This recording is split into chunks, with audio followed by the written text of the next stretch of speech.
That was nice. Yay! Nice cheery thing there. Summertime's rain is down, no barbecue because it's raining.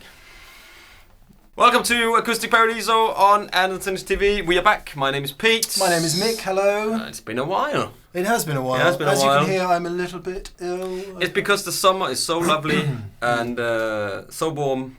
So you've had what? Cracked ribs, cut finger. Fingertip off. How is that, by the way? Yeah, it's alright. Where is it? Yeah. Is that one? Almost. Yeah. Nice. The body is an amazing thing. Isn't it just? It heals itself well. I wish mine was. Yeah. Yeah. Well. Actually, before we start, Pete, I've got a present for you. Oh no. Play some sort of suspense music. Suspense music. Yeah. Something in E minor, maybe.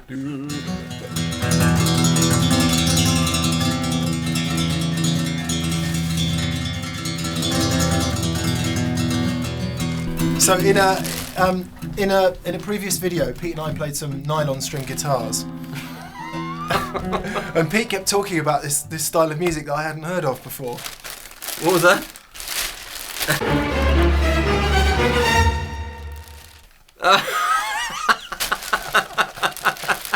Flamingo music, wasn't it? Oh my goodness! There you go, mate. Thanks. I couldn't resist it. Oh my good lord! Look at that. Yeah, flamingos and everything. I might have to put it on, haven't I? Yeah, or for the next video, I don't know. So I'll put it on for the next video, and Yeah. you'll see the lovely flamingos. Well, thank you very much, man. Yeah, Thank you. It's that music they play Look at that. It's soft as well, man. in Spain and It South feels America. like a flamenco. What it sounds like. Yeah, That's sounds like flamingo. That's a bit weird. Okay. Okay, good. Now we're in a good mood. We've got flamingos, we've got sunshiny summer music, and despite the slight amount of illness, we can move on to We can move on to what we're actually here for. yeah, Taylor guitars. Yep. More Taylor guitars. So yeah, Taylor guitars. If you're not aware of Taylor guitars as a brand, you've probably been living under a rock somewhere. Taylor, in acoustic guitar history terms, a kind of late starter. Company started in 1974. Bob Taylor. Yeah. And has just gone from strength to strength to strength, particularly from kind of the 90s onwards. And now, I think I'm right in saying biggest guitar producer in North America. Is it? Yeah, wow. quality. Well, guitars, I can imagine. Yeah, I can imagine. Yeah. I can imagine. And obviously has this stellar reputation for consistency, quality, and all the rest of it. We don't need to go all over that. You should know that by now. Yeah. But, two guitars then. Yeah, two guitars. We've got an affordable guitar. The 114. 114 CE, yeah. Yeah, and the 414 CE. So we thought we were going to take two guitars, which is kind of, the price is almost double the price. It's just slightly more than double, actually. Is Yeah. it? This one is. This So slightly more. it's now June in 2016. For those of you watching in the future, and this is currently about 750 quid retail, and that's currently about 1,850 quid. So that's 1,100 pounds more expensive. Yeah. And what do you get for that then? Well, okay, so let's start from the very beginning. First off, the 14 shape is kind of Taylor's sort of homeland, if you like. Grand Auditorium. It's a shape that Bob Taylor designed, and Yeah, so they go shape-wise, they go on the numbers, don't they? yes. Is that correct? Yes, so 14 is Grand Auditorium, 10 is Dreadnought, 12 is Grand Concert. Go on the Taylor website, you can find out a little bit more about that. But it's essentially a really good all-rounder because it's pretty much the width of a Dreadnought. Yeah. 16 inches across the lower bout, so it's It's physically quite a decent sized guitar. It's a decent sized guitar. However, nice curvy waist. Yeah. So that it looks like a smaller guitar. Great all-rounder. And a cutaway. Yeah, slightly different as you can see. Classic Venetian cutaway there. This one a bit straighter. Presumably it's a little bit less expensive to make. And on that subject, so Taylor 100 and 200 series guitars are made in their Tecate, Mexico factory. And 300 series and up are made in the USA. And we looked up a fun fact. Fact of the day. Yeah. How far between do you think those two factories are? Bearing in mind, one is in San Diego, very southern California there, and the other one is in Tecate, Mexico. You could almost walk it. 42 miles. 42 miles. 42 miles according to Apple Maps. Now, Apple Maps Might be wrong. taking me to some very strange places. So Yeah, but no, it is. It's literally just across the border. So that is crazy, isn't it? What that means is the infrastructure between the two factories. In my personal opinion, they do a fantastic job in that Mexican factory. But they like the Fender Mexican factory. Yeah. Great job. They can literally almost throw the guitars when they're done with them up to the other factory. Can't they? No, that's yeah. Oh. I didn't actually say that. Yeah. So okay. Yeah. We're rambling. But it's again to save. It's to save money to make the guitars more affordable. Yeah. Cost of production is lower. lower. Cost of production is lower. So on and so forth. Yeah. And so, the output's much higher as well. They build. Yeah, but did you say they build loads and loads of guitars a day, and how what they spend, because they do use a lot of as I can understand, is some CNC machines, so they got a lot of involved in their production. Yeah, again, this is all kind of history stuff. We'll just touch on it briefly, but Taylor was a great innovator in acoustic guitar manufacturer, bringing in various aspects of CNC, robot spraying, all kinds of processes in the finish, and just really makes everything consistent, super consistent. Yeah. And if you've ever been there, if you ever get the chance to go there, it's just unbelievable. I've never been. It's unbelievable. And other manufacturers have taken a lot from what Taylor have done, and Taylor are very open about their technology. They like to share and stuff. But it creates a better competition, doesn't it, if you share your stuff with other people. So anyway, enough about all of that. 114 CE. So solid Sitka spruce top. Yep. Taylor refer to it as layered. It's a laminate. It's a 3-part laminate. Taylor call it layered of sapele, and sapele is a relative of mahogany. Yeah, it's a form of mahogany. Has it got a rounded back as well? And a rounded. It's got an arched, yeah, which gives it a bit of structural integrity and alleviates the need for back bracing, of which it has none. Oh, yeah, I didn't realise that. Yeah, which is a kind of interesting fact about the 100s. I think maybe the 200s you'd have to check that, but yeah, it's kind of interesting. It's just a slightly different approach to construction, because you're going with that layered approach to how the wood is. It's obviously a little bit stiffer, a little bit has more structural integrity than just a solid piece of wood. Therefore, stick an arch in it, very strong, doesn't need bracing. There you go. Save some wood, I can imagine, as well on the racing, and it saves a bit of. Makes it if you remove processes from the build, it becomes more streamlined. More affordable. And so compare that with that. And this is the Sitka spruce top as well. Yep. Back inside it's an oven goal. Solid oven coal. Oven coal, sorry. Oh, that's an oven goal. Open goal. You're not going to open goal now. You're going to buy me an oven mitt or something. He's going to play flamenco music on an open goal. Fair play. His English is a lot better than my Danish. Let's be honest about it. Okay, and it's gloss ebony neck, mahogany, ebony fretboard mahogany neck. Yeah. Which you would expect. And Taylor's got. Oh, that's the other thing. Yeah. So this, in addition to being a traditionally braced guitar, the back is flat and braced. Gloss finish all over. Gloss finish all around. Yeah. That one is complete satin. They call it varnish, which is kind of interesting. Which implies some sort of rubbed, because it does have a kind of a sheen. It's not. It's not perfectly flat. It does have a sheen, and Taylor call it varnish, which is obviously some sort of. But this is funny because people we've had a chat about like the satin finish necks before and stuff. Eventually they kind of go glossy. And I've got some unvarnished or unlacquered guitar satin finish, and where you play a lot, they will go glossy at some point. Yeah. Because I don't know why, but that's just the way it is. I've done it with Road Worn Fenders when they came with that sort of very flat nitro. Yeah. And you can actually polish them to a reasonable. Yeah. It's not brilliant finish. Anyway, blah blah blah. So we've got the ES2 expression system. Again, we've covered this in previous Taylor videos, but Taylor redesigned its expression system, which used to be body sensors and a magnetic pickup in the neck joint, to be a more like traditional saddle type pickup. However, instead of the sensor being underneath the saddle, it's actually behind the saddle. Yeah. And you can adjust the pressure at different points on the saddle with these 3 adjustable which gives you pieces there. Which one of the big problems with saddle pickups is the string to string balance, because unless that slot is cut exactly flat and the bottom of the saddle is exactly flat, and the material's very consistent, and it sits in there perfectly, you can get odd string balance. Yeah. So what they've done is they've made the pressure point that way, and they've made it three-way adjustable. So if you think your treble strings need a bit more punch, you can just tighten it up. Yeah. Get a bit more. Clever. Yeah, it is. It's a really simple solution to a very complex problem. Yeah. Which Taylor are pretty good at, to be fair. So. Yeah. Would you like to start this time? Okay. Now, what plectrums are we going to be using? Well, I've Peter? got again one of my favourites. 4 is the nylon. You can have that one. Oh, there's that one there as well. Always have an extra guitar pick on your knee.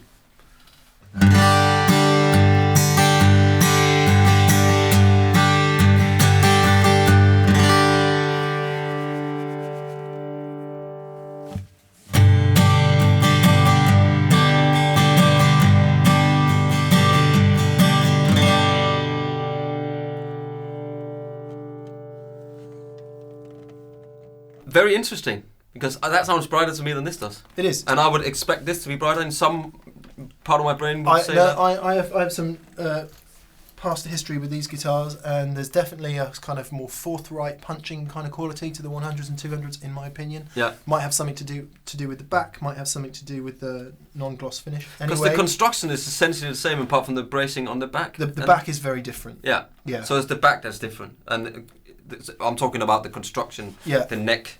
The neck, the way that everything. Neck. Yeah. Right, that's interesting.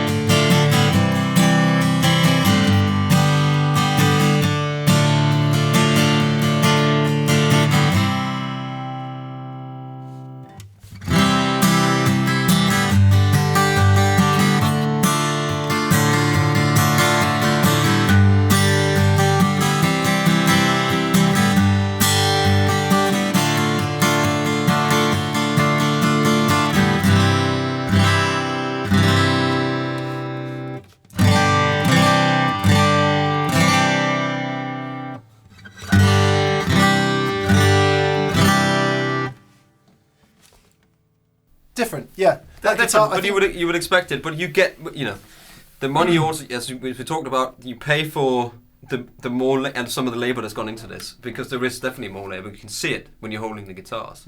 This is just less stuff. You know what I mean? That was the technical explanation. Less stuff. Yeah, primarily that's what the sales guys use on the floor. Yeah, less stuff. Yeah, so this one here's got less stuff. This has got a bit more stuff. It's more developed, isn't it? There's no doubt. It's a more developed guitar. It has a more developed sound, and again, that may have something to do with the back construction, the layered, and all the rest of it. That's a solid bit of wood on back and sides as well. Yeah. Ovencoal, by the way, is a kind of, it's closest in traditional tone words. It's closest to rosewood. I was going to ask you about that, and there you go, because it doesn't look like it, does it? It looks like well.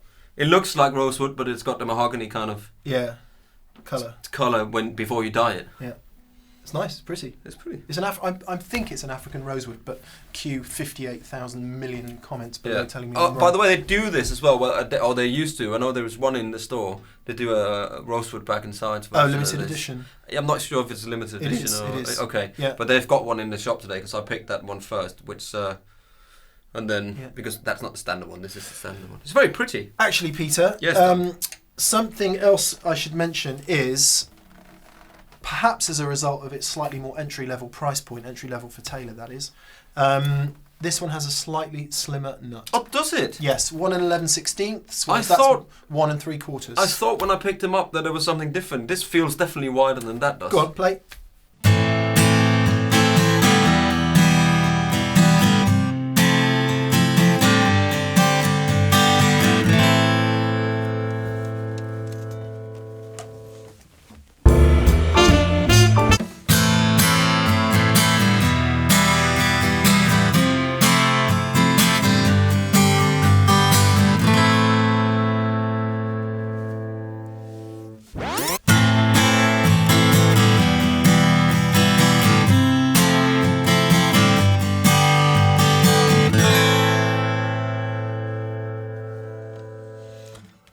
Now I say it again. I think I prefer the cheaper one.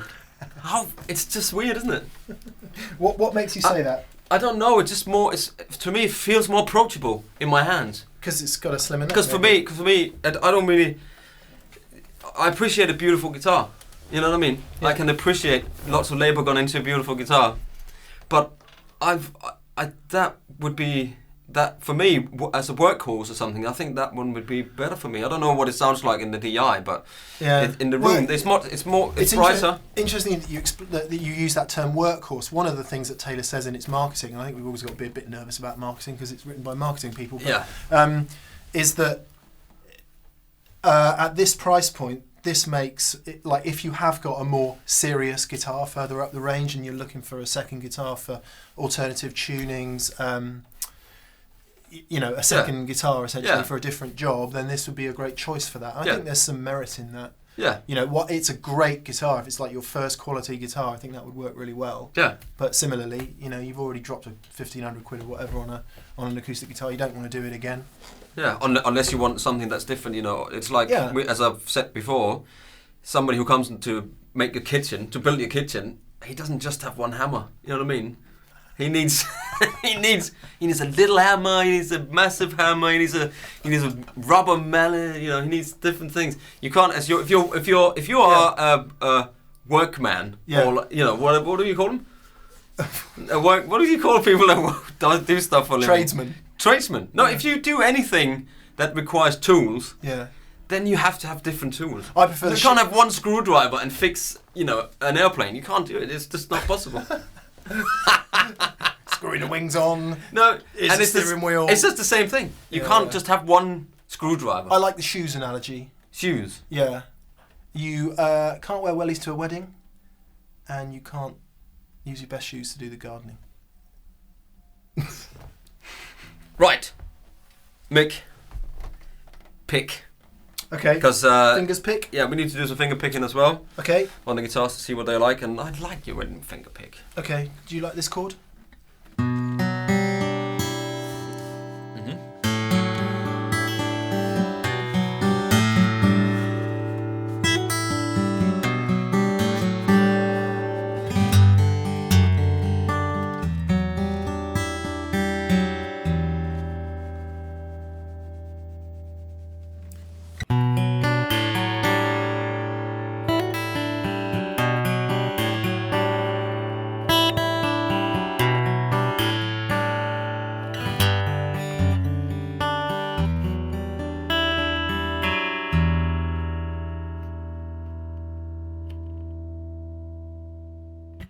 Anything on that one?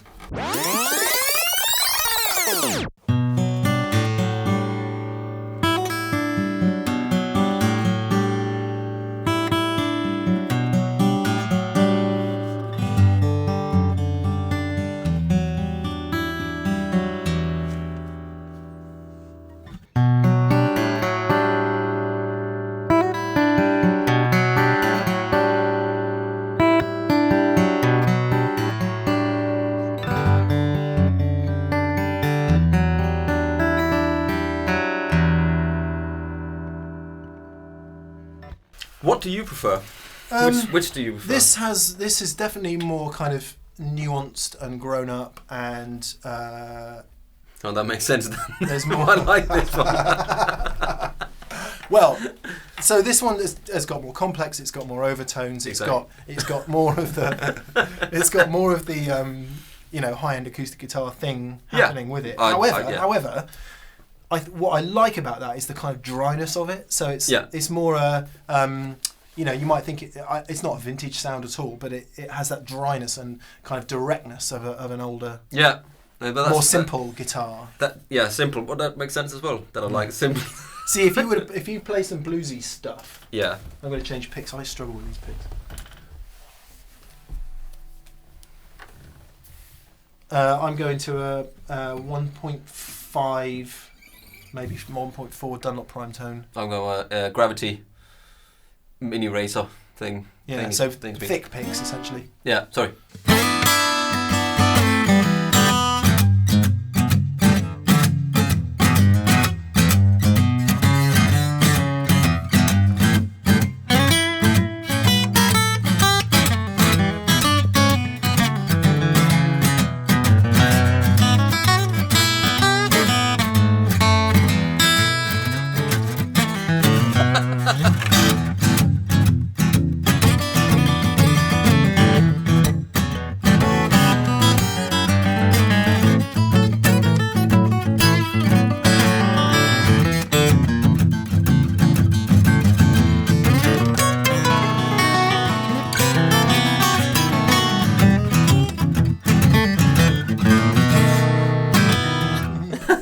so on and so forth. Yeah. Yeah, and I think that's got that kind of, it's the drier... Yeah, it's better for that sort of... Yeah, just play, let's A-B them just for a second. Just play a bluesy lick or something. Okay.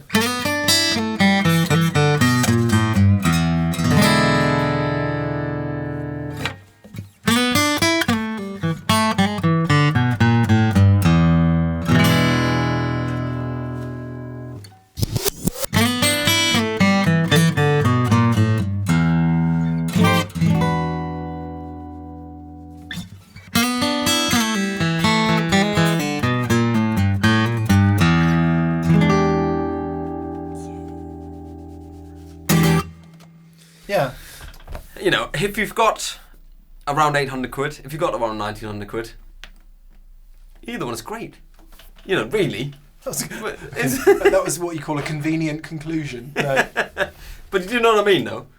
It's not like there's not like one is better than the other, or it's just what you prefer, and it's what you can afford as well. Because you have to remember, not everybody can afford $2,000 on a guitar. Yeah, I mean, it might not be that convenient for Taylor, but I wouldn't say, you know, if you've got less money, buy this one, and if you've got more money, then buy that. No, one. but you aspire to buy a nice guitar. Yeah, This is certainly a beautiful guitar. It's well built. It looks amazing. It sounds great.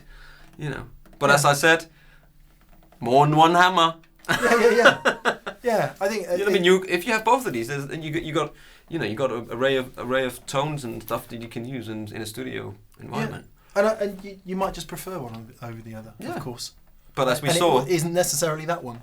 It isn't necessarily this one. It might be a completely different one. You might want a mahogany top, or you might want a rosewood back and sides, or some people also have an idea about what they want in an acoustic guitar. They might not want open cold. They might not want sapele. They might want to have another wood sort. You know, that might just be what they want. And then you've knocked on the door of the hardest thing in buying a guitar there, Peter. Yeah, because you've got something in your head, and then you actually go and try something else out which you prefer, and then you go into that whole process of trying to justify it to yourself. Yeah.